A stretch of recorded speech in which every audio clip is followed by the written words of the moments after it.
ಖಾತಾದಾರರಿಗೆ ಸರ್ಕಾರ good news ಅನ್ನು ಕೊಟ್ಟಿದೆ. ಬಿಬಿಎಂಪಿ ವ್ಯಾಪ್ತಿಯಲ್ಲಿ ಬರ್ತಕ್ಕಂತಹ ಸ್ವತ್ತುಗಳಿಗೆ ಎ ಖಾತೆಯನ್ನು ನೀಡಲು ಸರ್ಕಾರ ಆದೇಶವನ್ನು ಹೊರಡಿಸಿದ್ದು, ಇದರ ಅನ್ವಯ ನಾಗರಿಕರು ಎ ಖಾತೆಗೆ ಅರ್ಜಿಯನ್ನು ಸಲ್ಲಿಸುವಂತಹ ಸಲುವಾಗಿ ಶೀಘ್ರವೇ ಆನ್ಲೈನ್ ವ್ಯವಸ್ಥೆ ಜಾರಿಗೊಳಿಸುವುದಾಗಿ ಪಾಲಿಕೆ ತಿಳಿಸಿದೆ.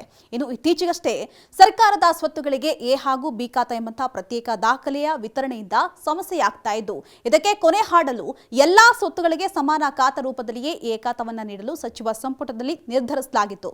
ಇದರ ಅನ್ವಯ ಬಿಬಿಎಂಪಿ ತನ್ನ ವಿವಿಧ ವಿಭಾಗಗಳ ಅಧಿಕಾರಿಗಳಿಗೆ ಸೂಚನೆಯನ್ನು ನೀಡಿದೆ.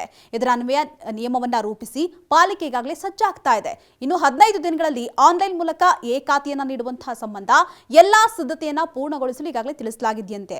ಇನ್ನು ಬಿ ಖಾತೆಯನ್ನ ಎ ಖಾತೆಗೆ ಪರಿವರ್ತನೆ ಮಾಡುವುದು ಅಥವಾ ಈಗ ಯಾವುದೇ ಖಾತೆ ಇಲ್ಲದಿದ್ದರೆ ಹೊಸದಾಗಿ ಎ ಖಾತೆಗೆ ಅರ್ಜಿ ಸಲ್ಲಿಸಬಹುದಾಗಿದೆಯಂತೆ. ಇನ್ನು ಈ ಸೌಲಭ್ಯವನ್ನ ಪಡೆಯಲು ಬಿಬಿಎಂಪಿ ಕಚೇರಿಗೆ ಹೋಗುವಂತಹ ಅಥವಾ ಮಧ್ಯವರ್ತಿಗಳನ್ನ ಸಂಪರ್ಕಿಸುವಂತಹ ಅಗತ್ಯತೆ ಇಲ್ವಂತೆ. ಜೊತೆಗೆ ಯಾರಿಗೂ ಕೂಡ ಲಂಚ ನೀಡದೆ ಆನ್ಲೈನ್ ಮೂಲಕ ಎ ಖಾತಾ ಸೌಲಭ್ಯವನ್ನ ಪಡ್ಕೊಳ್ಳಬಹುದಾಗಿದೆಯಂತೆ.